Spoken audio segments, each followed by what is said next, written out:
Ang mga kwento nga ito ay bunga ng kalikutan ng pag-iisip. Nang nilalang ng Diyos ang kalabaw, sabi niya rito, ikaw ay magtatrabaho mula umaga hanggang gabi. Bubuhatin mo at kakayanin ang lahat ang ipapapasan sa iyo at mabubuhay ka ng 50 taon. Sumagot ang kalabaw, masyadong mahaba po ang 50 taon. Pwede po bang 20 taon na lamang? At sumang-ayon ng Diyos sa kahilingan ng kalabaw. Sa gayong panahon din ay nilalang ng Diyos ang aso.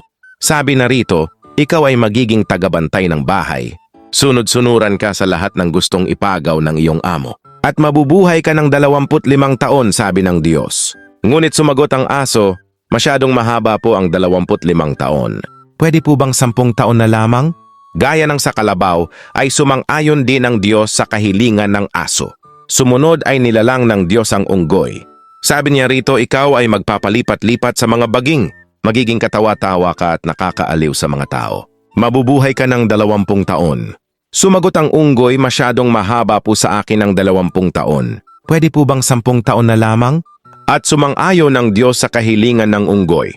Sa huling pagkakataon ay nilalang ng Diyos ang tao. Sabi niya sa tao, ikaw ay magiging pinakamatalinong nilalang sa mundo. Magiging amo at katiwala ng lahat ng mga hayop, duduminahin mo ang buong mundo. At ikaw ay mabubuhay ng 20 taon lamang. Sumagot ang tao sa Diyos, masyado pong maiksi ang 20 taon para sa akin. Pwede po bang ibigay niyo sa akin yung 30 taon na tinanggihan ng kalabaw? Kasama na rin po ang 15 taon na tinanggihan ng aso, pati na po ang 10 taon na tinanggihan ng unggoy. Dahil dito ay muling sumang-ayon ng Diyos sa kahilingan ng tao. Kaya mula noon, ang tao ay namuhay ng 20 taon bilang tao. Nang siya ay ikasal, siya ay namuhay ng 30 taon bilang kalabaw. Nagtatrabaho siya mula umaga hanggang gabi. Binubuhat at kanyang kinakaya ang lahat ng pasanin sa buhay. Nang siya'y mawalay sa mga anak, siya ay namuhay ng 15 taon bilang aso. Tagabantay siya ng bahay at naging sunod-sunuran sa gusto ng mga anak. Noong siya ay matanda at retirado na, siya ay namuhay ng 10 taon bilang isang unggoy. Padalaw-dalaw at palipat-lipat, siya sa mga bahay ng kaniyang mga anak upang maging kaaliwan ng kanyang mga apo. Naging katawa-tawa siya para pasayahin ang kanyang mga apo. At dito nagtatapos ang buhay ng isang tao.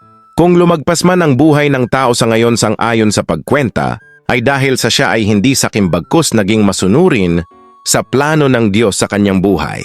Ikaw kaibigan, alin ka sa tatlo? Ikaw ba si kalabaw? O ikaw ba si aso? Baka ikaw si unggoy? O di kaya'y ikaw ang totoong tao na nais ng Diyos maging tapat na katiwala hanggang sa muli. Maraming salamat po sa inyong suporta, Starling Jokes.